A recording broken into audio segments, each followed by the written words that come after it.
All right, do you want to take it away, Rob, and do our introduction this morning?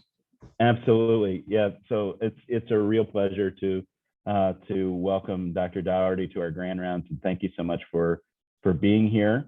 Dr. Dougherty is the Director for Gender Equity and Director of the Global Women's Health Program, and an Associate Professor of Obstetrics and Gynecology at the University of Vermont Warner College of Medicine.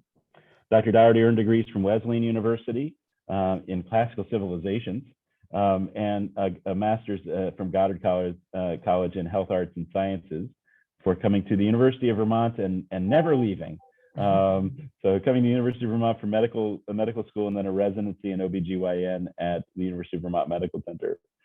When not in the operating room performing minimally invasive gynecologic procedures, the focus of her work is on mentorship and advocacy, particularly around issues of gender equity, transgender health, and sexual and reproductive health.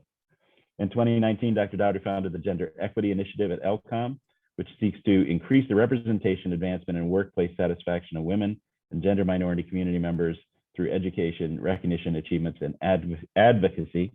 Additionally, Dr. Dougherty is a sought-after mentor around gender equity, global health, and professional development. For those of you who have not been participating or not had the opportunity to come to some of the gender equity series, I really encourage you to see that. It's really the work of Dr. Dougherty and her committee to sort of spearhead these lectures, and I really appreciate both those and the fact that you were willing to come and give us a targeted discussion of it today for us in psychiatry. And so thank you so much for being here, Anne. Thank you so much, Dr. Althoff. It's a great pleasure to be with you, to be invited and given this podium. I'm going to share my screen. Can everyone see my screen? Yes. Yep. Okay.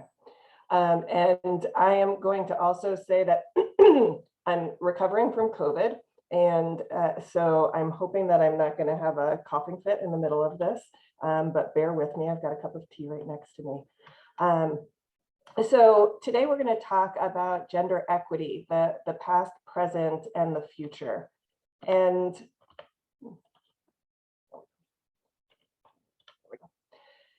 so what we're going to do together today is look at the history of women in medicine and contextualize it within these larger waves, or what's known as waves of feminism in the US. We're going to take a little bit of time to talk about gender equities in leadership, recognition, and compensation within academic medicine. And then, as Dr. Althoff had mentioned, we'll talk a little bit about the Gender Equity Initiative here at LCOM and what we're doing and what we plan to do. And I want to make sure that we save some time for a conversation to talk about the future of gender equity and talk about what we can do together and what kind of future we want to create. So I'll start off by saying everything I'm about to mention is my perspective. Of course, it's backed up by facts, but this is informed by my identity. I'm white, cisgendered, heterosexual. I'm a woman. I have education, and I also have wealth. And the fact that I can even stand before you and declare these identities is in and of itself representative of my privilege. So what we're going to do over the next little bit is build a story of how we came to be where we are with gender equity in academic medicine. And I'm a lover of history, and I'm a student of culture. As was mentioned, my undergraduate major was classical civilizations with a minor in anthropology, and the idea of groups building cultures is central to the study of anthropology. And so that's the lens through which I look at the world. I understand that the customs of a group are, one, they're created by the group, and two, they don't exist in isolation. And so the internal workings of a group are inevitably impacted by these larger movements around them. And so this morning, what we're going to do is trace what are customarily known as waves of the feminist movement in the US through the 19th, the 20th, and the 21st centuries to help us understand the evolution of women in medicine in the US. And I'll just take a step back and just say, I've said woman a number of times already this morning, and I want to acknowledge that we understand gender not as a binary, but as occupying a spectrum. Unfortunately, history and data collection at this point doesn't fully reflect the full gender spectrum, at least until recently in any kind of really public way. And so with deference to the historical sources and the data that's available, I'm going to speak in the binary for the most part. All right. So what is feminism? Big question. Sometimes it feels like a bad word. A lot of people will talk about it as something negative, but what does it even mean? And I would just ask you to go ahead and put into the chat the words that you have or the phrases that you have that that come up when the word feminism is mentioned. And I mean good, bad, and ugly. And so just go ahead and throw it into the chat. I don't know if I can actually see the chat. Oh, there we go. Activism, women's rights, empowerment of women, community, anti-misogyny, all people's rights, I like that, women's equality, valuing women, righteous empowerment, advocacy, equality across genders, strident, heard that before, equality. Yeah, there's good, bad, and ugly in there. And I'll add a couple of other things, ups and downs, strength. The other things that I might add is racist. Feminism racist?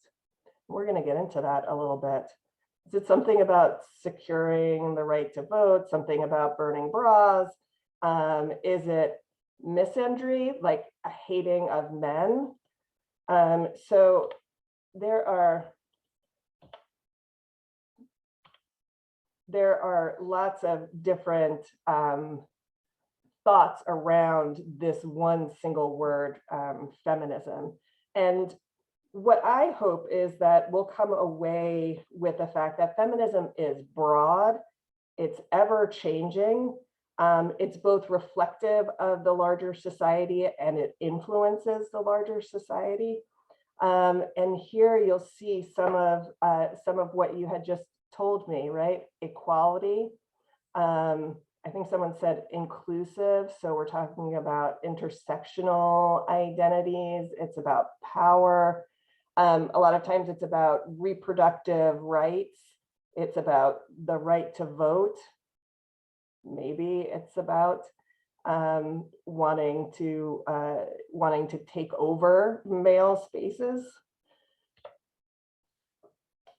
But it's a series of waves. And the first wave starts here.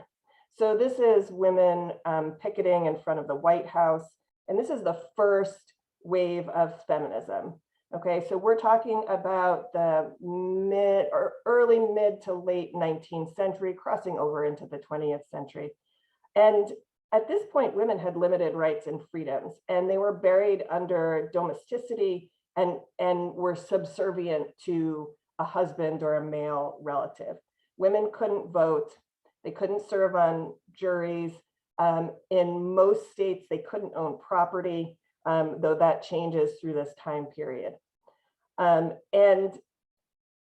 this is a period of history this is the antebellum time period where there's a foment of ideas, and it's called a period of great ideas. And these, what may seem as pretty basic rights, were some of the big ideas of that time.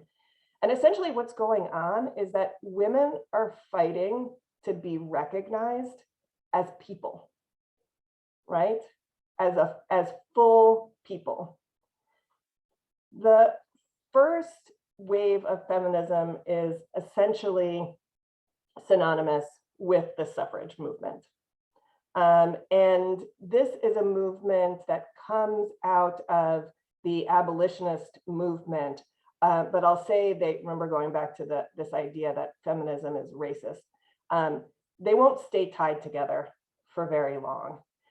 And so always a question of where to start the story. You can start in so many different places, but let's start at Seneca Falls. So 1848, Seneca Falls, New York. You see a depiction of what this first women's rights convention might have looked like. This was a group of men and women gathered together, and the participants signed on to what you see on the left, which is a declaration of sentiments. This is a list of demands that was mainly modeled on the Declaration of Independence, and in there was tucked, among other things, the right to vote. There were prominent men and women who were part of this convention, white and black working together. Frederick Douglass, Sojourner Truth, Elizabeth Cady Stanton, Susan B. Anthony. They were working together for a common goal to give women full personhood. But soon there was a disagreement about the prioritization of suffrage rights, and this erupted. And the folks that were allied with the abolitionist movement felt strongly that the right to vote, the campaign for the right to vote, should be focused on Black men first, and then women would be the next priority to take up. And Elizabeth Cady Stanton and Susan B. Anthony were very unhappy with this, and the women's rights movement, the suffrage movement, split off from the abolitionist movement at this point. And in fact, the suffrage movement that was developed following that split was very much focused on white women and was actively exclusive of Black women.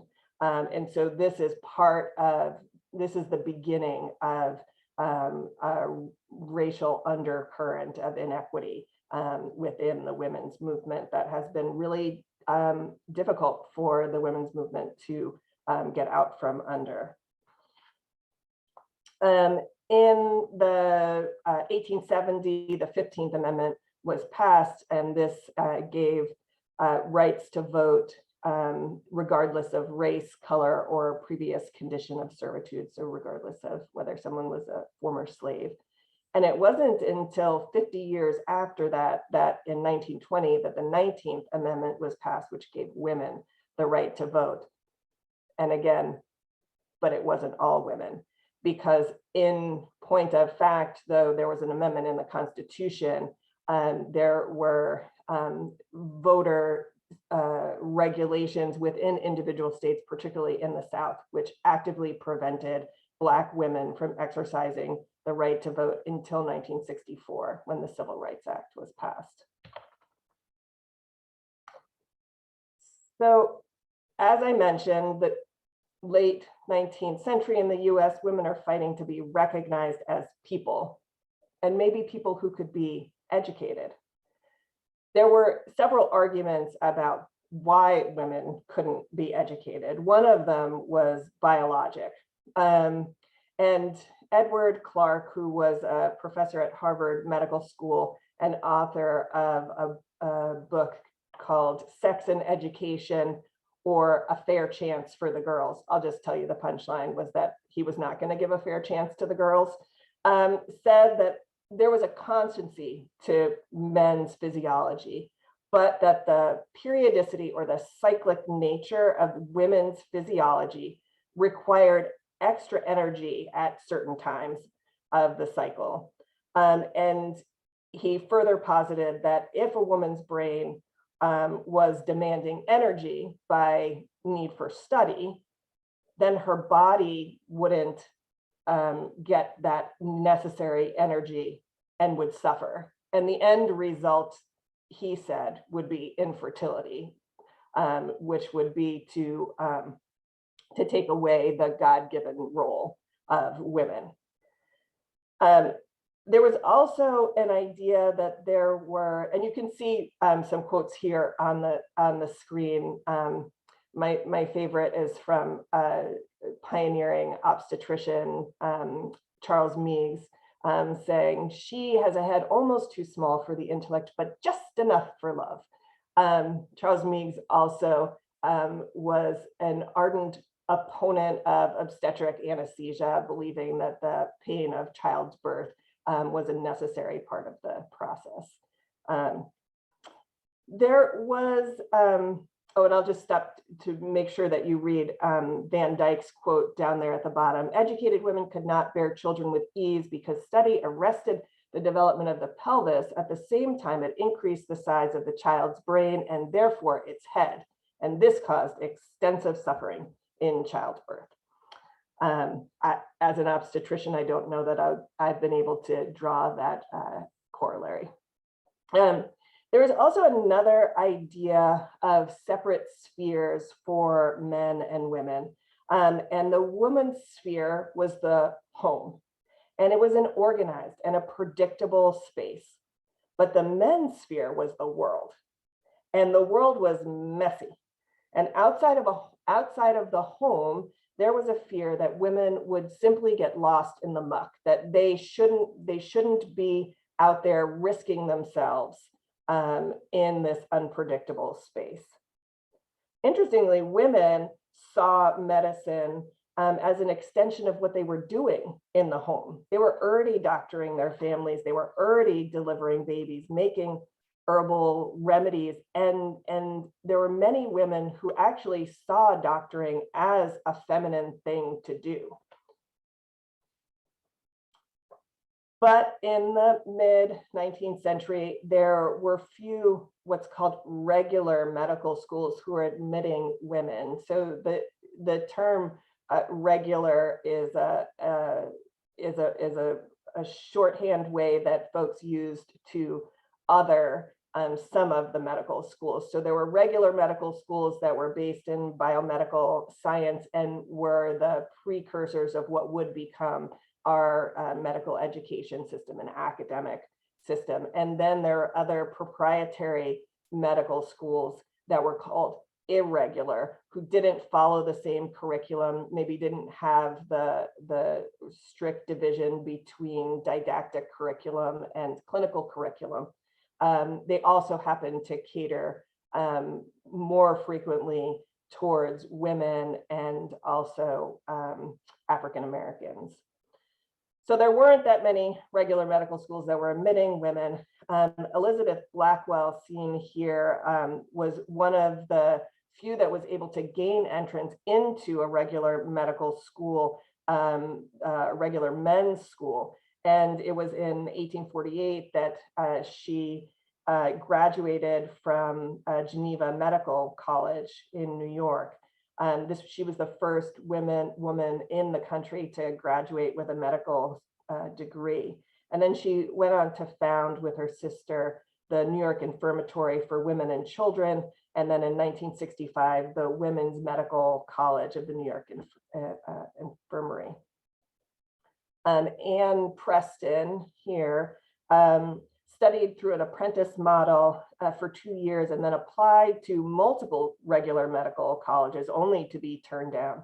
She eventually matriculated to the Women's Medical College of Pennsylvania, which is a very important medical college of this time, and eventually became its dean. Rebecca Lee Crumpler was the first Black woman to earn an MD in the US, and she attended New England Female Medical College. Ultimately, she went to Virginia after the Civil War and cared for freed slaves. She also published a book called A Book on Medical Discourses, which chronicles her life as a physician and gives medical advice on maternal child health. Elizabeth Ann Greer here is an interesting case study. So she was an emancipated slave.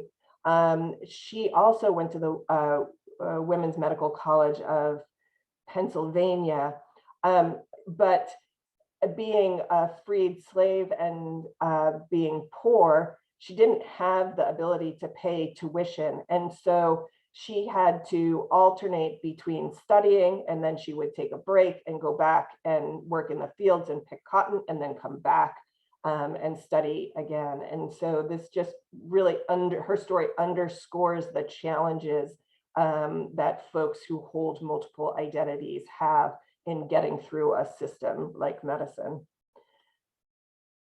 Susan LaFleche was part of the Omaha tribe, and she is the first Native American woman and among the first indigenous peoples in the US to earn a medical degree.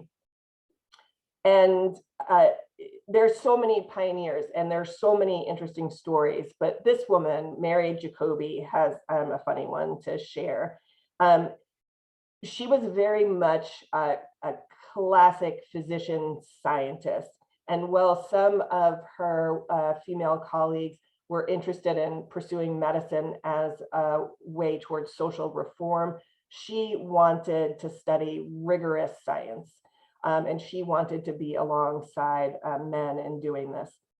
And as I mentioned, Edward Clark had written this book, Sex and Education, and he talked about rest that was needed during menstruation in particular, and without that would lead to infertility.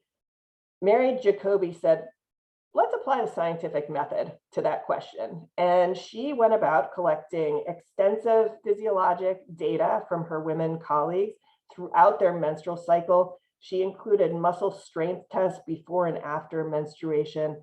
And she concluded that there is nothing in the nature of menstruation to imply the necessity or even the desirability of rest. And she submitted this paper anonymously to Harvard's Boylston Prize, a prestigious prize from the institution. And that was the institution that Edward Clark was at. And she won. And it's just such an interesting approach to what seems to me to be a silly question, but she really took the tools of that male establishment and turned the whole thing on its head. And so these women got into medical school and they graduated, but that really only tells part of the story. Finding internships, practices, hospitals that would grant them privileges was really difficult, and professional societies had all but barred them. And we'll bring you to UVM for a second. I was wondering what was happening at UVM. When did UVM admit its first woman? And this here is Dorothy Lang. She was admitted in 1921. She's a native Vermonter who came from Cambridge, Vermont. The accounts say there were initially jeers when she showed up on campus, but she ended up graduating second in her class of 33. And then she went on to practice pediatrics outside of New York City. So this changes everything now. And what happens is not entirely straightforward. This man is Abraham Flexner. And he produced a report that changed the course of medical history.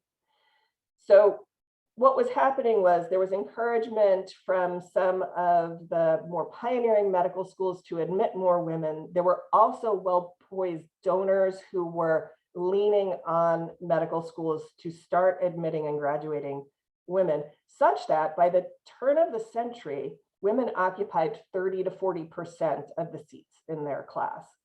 And the numbers of practicing MDs ended up increasing dramatically over a 20-year period, from something like 500 in 1870 to 7,000 at the turn of the 20th century.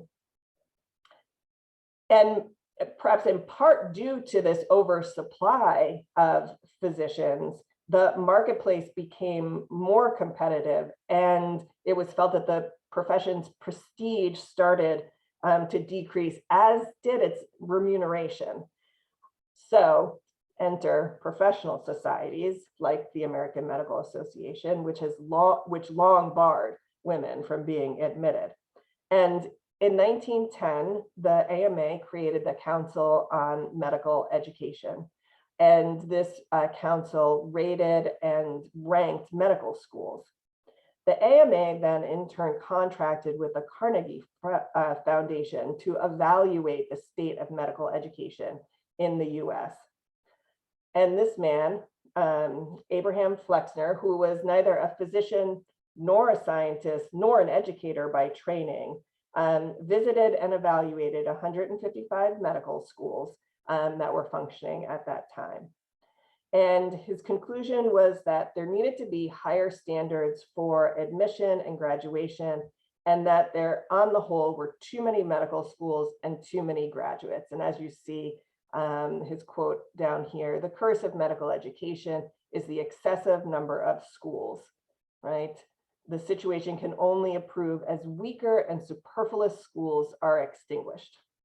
And we're going to go back a second and remember that there are schools specifically admitting African-American applicants, and there are women-only medical schools. And these medical schools tend to be less well-resourced than some of the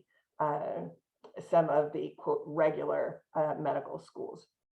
The new requirements for ongoing function as a medical school included updates to laboratory spaces, and this was a big one, a dedicated hospital for clinical learning, which was out of reach to many of the medical schools, particularly those admitting Black people or women. And at this time, there was a consolidation or a merging of some schools. There was a closing of many schools. There was one out of a handful of schools that catered to women that remained open, and only 2 out of the 20 Black medical schools remained open. There was also a reversal in the co-ed admissions process in many schools, and they reverted to all male. And so in 1915, there were 96 medical schools operating, and in 1930, there were 76. And this is data from the US Commissioner of Education. And what it shows is patterns of closure of medical schools based on the proportion of women in the class. And these numbers in parentheses, these are percentages of women in the class. So, or excuse me, percentages of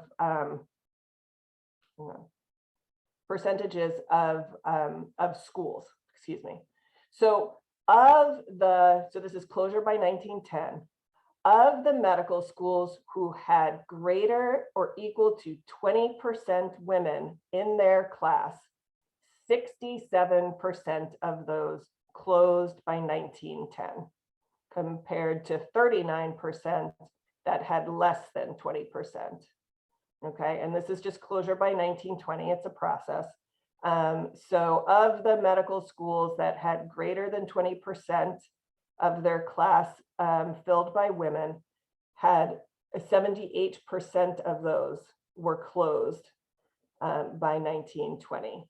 And here you can see these are women medical schools, women medical colleges.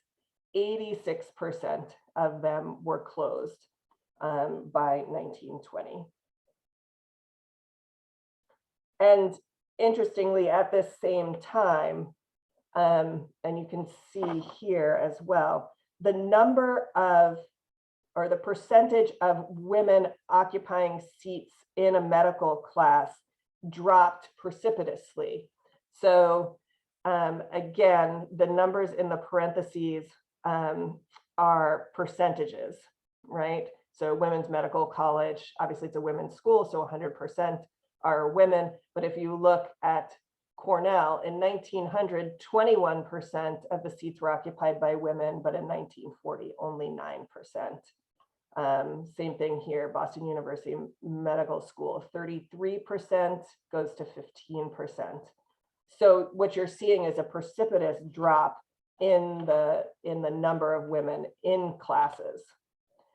And this is, these are numbers from UVM, from our alumni association, and you see a similar trend. These numbers are quite small, and I apologize, these are raw numbers. I don't have percentages, but the numbers are low and stay low, right, from the 1920s all the way to the 1960s before they make a jump. So enter the second wave of feminism. So now we're in the 1960s and 1970s. Betty Friedan's book, Feminine Mystique, has sold 3 million copies. Women are coming out from under this dominant view that if they're not happy at home, there's something wrong with them and they're broken. And this wave of feminism directly addressed the notion that the woman's place is in the kitchen is sexist. The first wave of feminism established women as people, and the second wave was about moving from home into the world, right? Into that messy, unpredictable space. And it was about wanting to have opportunities to inhabit male spaces such as the office or the hospital. Now, again, the fight is very much centered on white women with means, right? Women of color and those from a low socioeconomic background have been working outside of the home all along, okay? And while reproductive freedom was a concern that was brought up during this wave of feminism, well, the white woman was concerned about access to abortion. You can see down here, Black women were also thinking about forced sterilization, which is not something that would have been a concern for the majority of white women, or at least not a personal concern. In the second wave, these problems that were thought to be individual about sex or relationships or access to abortions or domestic labor were seen as systematic and political. And they were fundamental to the fight for women's equality. And I'll just share a funny story that I learned along the way. There were no bra burnings during this time period. That's a myth. These women were radical, that is for sure, but bra burnings never happened. What did happen, and you can see this here, this is a protest in Atlantic City outside the Miss America pageant where they're protesting against the objectification of women. And protesters ceremoniously threw away objects they considered to be symbols of women's objectification. So this included bras and copies of Playboy. And so that's where this idea of bra burning comes from. I would say eventually the comfortable and prosperous 1980s set in, and the second wave feminists in that setting were then portrayed as angry women, and I'll just say angry women with hairy legs who needed a man. And that sentiment has sort of concretized and is synonymous in some ways with the idea of feminism, I've found. But this would also then inform that next wave that's coming up. And so in medicine, at this time period, the traditional male roles were being challenged, and women wanted admission into what were considered male spaces on equal footing. And you combine this with, in October 1970, the Women's Equity Action League, which is a spinoff of the National Organization of Women, and it's a more conservative leaning organization, but regardless, they filed a class action complaint against every medical school in the country alleging abuses in admissions. And this suit connected with affirmative action requirements of the federal government, and almost immediately increased the numbers of women being admitted to medical school classes. In some cases, over 700% increases. And the only way this could happen was that we're starting from such low numbers. But you can see from this this graph where the red are women matriculants, the blue are men, starting in 1965 to 1970, and now we're in 1975. And you can see this big jump over the first half of the 1970s. The other piece that happened during this time, 1972, Title IX came online, which prohibited sex-based discrimination in schools or educational programs that were receiving federal funding. So you do start then to see medical school classes moving more towards equity in numbers. And I'm just going to ask you to tuck this trend in the back of your head, because we're going to come back to something like this later, where you've got women increasing and men coming down, because there may be an impact of that as well. And so again, at UVM, we can see in 1920, or excuse me, in the 1960s, there were 23 women graduates. But by the 1970s, there were 87 and then 267. So massive gains in putting women into the pipeline. And the second wave of feminism gave us some very powerful women, pioneering women, who ended up in prominent leadership positions. So these are some of the first women that were seen in government leadership positions in medicine. So this is Antonia Novello, who was made Surgeon General in 1990. She was the first Latina and the first woman to hold this office. And then we have Jocelyn Elders over here, who was the only woman in her 1960 graduating medical school class. She was a board certified pediatric endocrinologist in Arkansas, and the first of her kind there. She ran the Arkansas Department of Health, and then ultimately was promoted to the post of Surgeon General for a brief period of time. All right, so now we get into the third wave.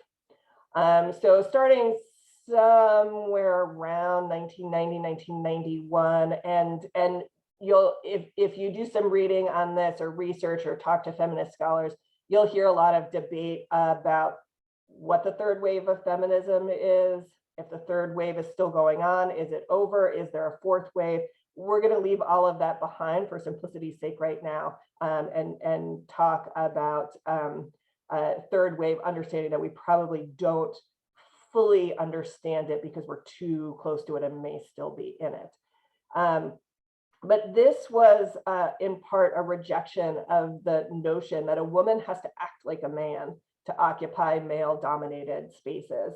It's really anchored in being authentically oneself and being accepted and welcomed because of that.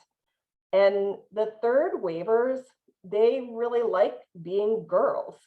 And not even women, but girls. And there was something about girliness that they've really embraced. They're actually rejecting the notion that girliness is forbidden or taboo, and labeling it as this, and labeling girliness as essentially misogynistic. They're rejecting that whole notion. I don't know if anyone actually knows who this is in this photo. If you know who any of these people are, you can throw it in the chat. I won't be offended if you don't, but I'll give you a minute to think about that. And over here, it's actually behind my pictures of all of you. This is Anita Hill, and the Anita Hill hearings, and then the Congress's decision to confirm Clarence Thomas to the Supreme Court bench was one of the igniting parts of the third wave of feminism. Okay, so no one knows who this is. Oh yeah, Joan Jett, awesome. Okay, so this is Joan Jett, and this is standing around Joan Jett. This is the band Bikini Kill, which is a self-labeled third wave feminist rock band from the Riot Girl movement in music. So the other thing that comes up during this third wave of feminism is the idea of intersectionality. And this is the overlapping and additive struggle that results from layers of marginalized identities and features more prominently in this wave, the third wave, than in any other. And while the second wave was focused very much on individual liberation, the third wave really is trying to focus on community or collective at the center. And so medicine is reflecting this right now. There is a sense within the larger gender equity movement, within particularly in academic medicine and science, that the effort to repair needs to be collective. It's not just about putting one individual in a position. It's not enough to get one woman into a decanal position. It's not enough for one leader to bring one woman to a higher level meeting. This has to be a bigger movement, and the way that we'll get there is by joining forces. So the Gender Equity in Academic Medicine and Science Alliance is actually a new organization of organizations using or leveraging their own individual power to make change. And it includes representation from AAMC, from NMA, or the National Medical Association, which is the Black counterpart to the American Medical Association, representatives from AMWA, and others. The other thing that I think is a little different and is shaped by this third wave of feminism is that gender equity efforts can't be siloed in a single department. And what I think is amazing, and I'll reflect on UVM, is that we have people who are doing this work throughout the institution in their departments, but we also need it to be an institutional priority and have a place at that level. The emphasis is on getting women into leadership positions, but I would say it's almost more about finding ways to allow women to be women and function within this professional space. So finding ways to accommodate daycare pickup and drop off with flexible schedule, having tenure clock stops, thinking about childcare, thinking about breastfeeding and pumping. And it's part of this embracing being a woman. I don't have to be something different or hide myself to be in this space and to be successful in this space. I can be who I am and express my needs. And we need to find a way to mold the system around that. Unfortunately, I'd say the sad punchline is that despite all these waves of feminism and gender equity in medicine and science efforts, and we're graduating these nearly balanced classes from medical school, there are still huge issues in leadership equity, compensation, and promotion. And just to throw a few statistics that I know you know already, This is from the most recent AAMC report on salary equity by gender and race. Actually, I take that back. It's from the 2019 salary equity report. So this is basic science men, basic science women, clinical science men, clinical science women, and we're looking at ranks and proportion at rank. So you can see here that when you get to these upper echelons, the men occupy way more full professor seats than the women do, right? So 26 versus 11%, 41 versus 26%. And then if you look over here, this is 7-year promotion outcomes. And again, this is basic science, this is clinical science.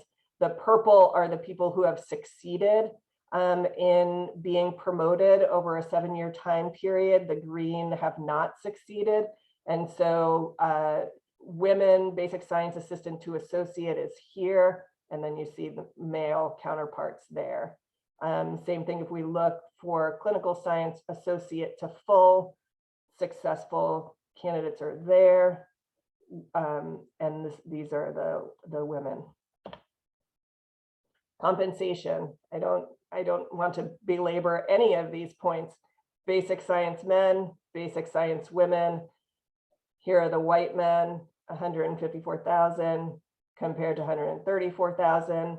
If we go over into the column of Black or African American, you see even more discrepancy, and that's true across clinical science men, clinical science women. Here's don't be fooled by the size of this box. This number is still bigger than this one. Okay, and then you can see the continued discrepancy. And this, I think, is particularly interesting in thinking. I'm going back to that slide that showed the increasing numbers of women matriculants and the decreasing numbers of male matriculants. So here we're looking at salary on the y-axis and the percentage of female in the subspecialty across the X, and you can see that as you have more women in a field, the salary goes down.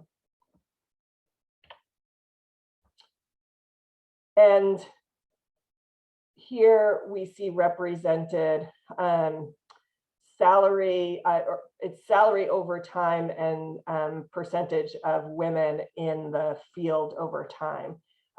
So in pediatrics, where there's an increasing number of women, that's what this line is, the salary is actually going down. And this is compared, this is 93% off of the national average for a physician at that time period.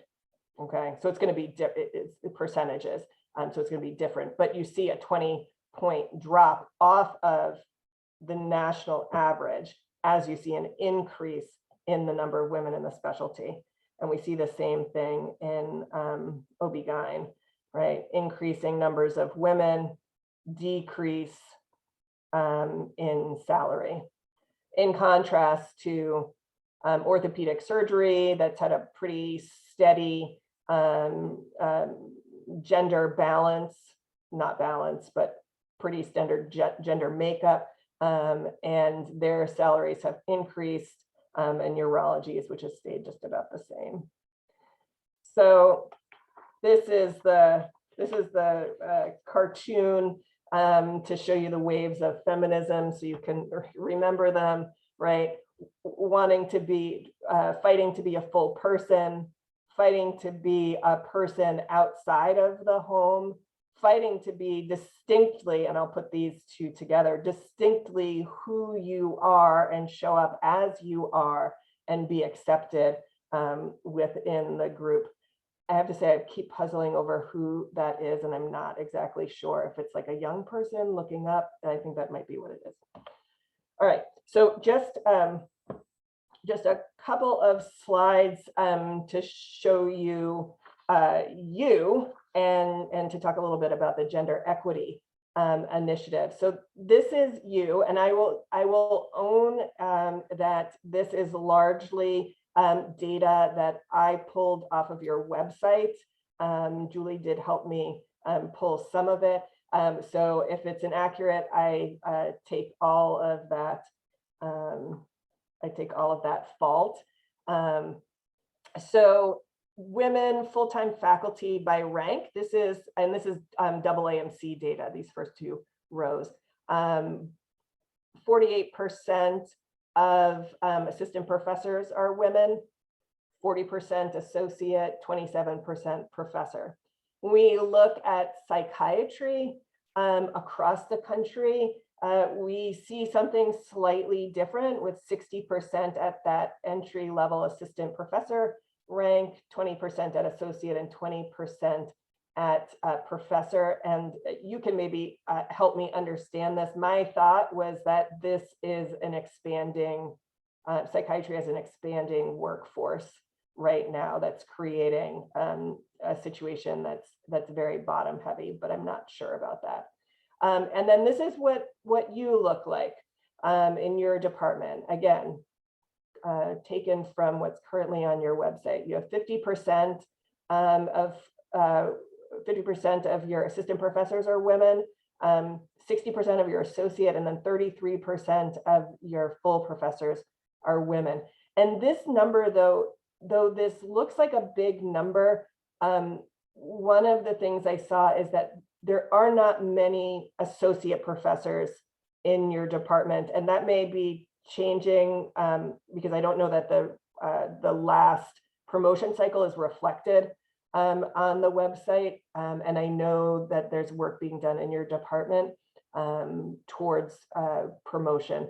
So while that number is a big number, I'm not sure I would hang my hat on having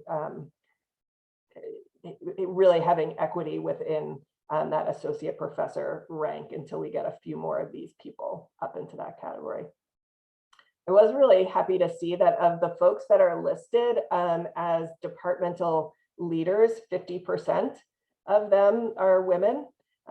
That's awesome. And also that in this past year, I guess the year that we're in right now, 51% of your grand round speakers are women.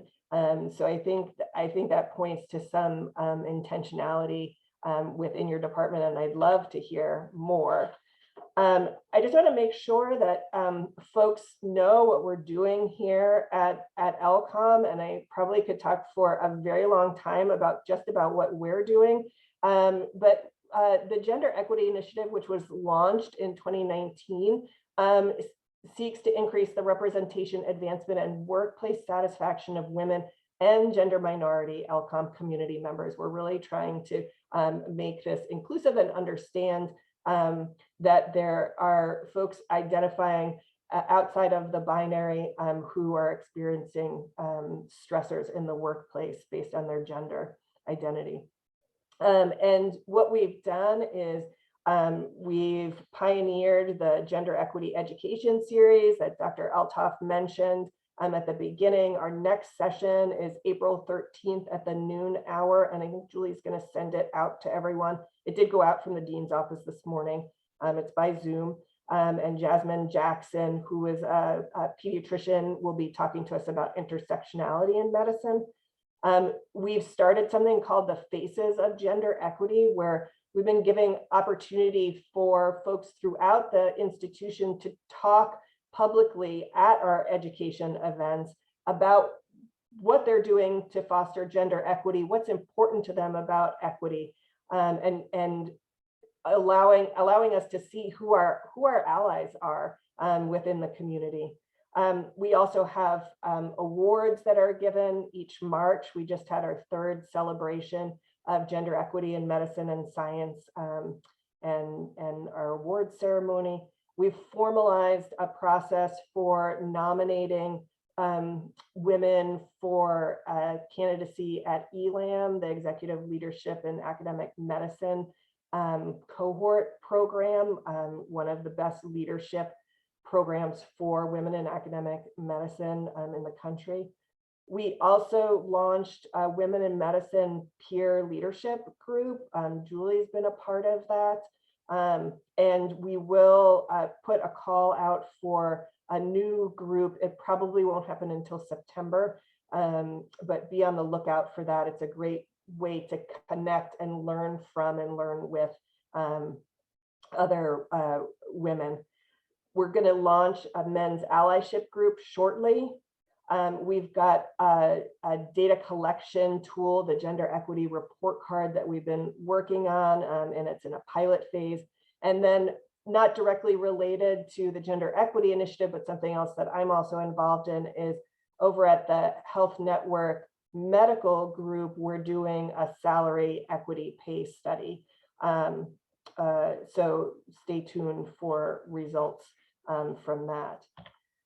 So with that, I was just going to open it up for folks to talk about what keeps you up at night. What do you think is going well in terms of gender equity in your department or in the institution? Where are the opportunities? And then how can we work together to foster increasing gender equity at LCOM? And I would encourage folks to put their cameras on. We've got about 15 minutes before we have a hard stop, and I'm going to stop sharing. Well, first of all, thank you very much, Dr. Dougherty, for that wonderful talk, all of the history and great information that you shared with us and your expertise as well. And as she said, please put on your cameras, raise your real hands, your electronic hands, put something in the chat. We'll do our best to take you in the order we can see you. And I also just wanted to point out Jennifer Hall. Jen Hall is on our education and professional development working group from the Gender Equity Steering Committee, which is awesome. We totally appreciate her.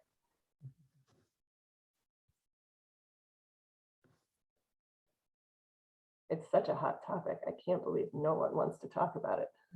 We're warming up. We're getting ready, turning ourselves on. So what do you think about, what are your thoughts around the numbers across rank? Let's start there in the department.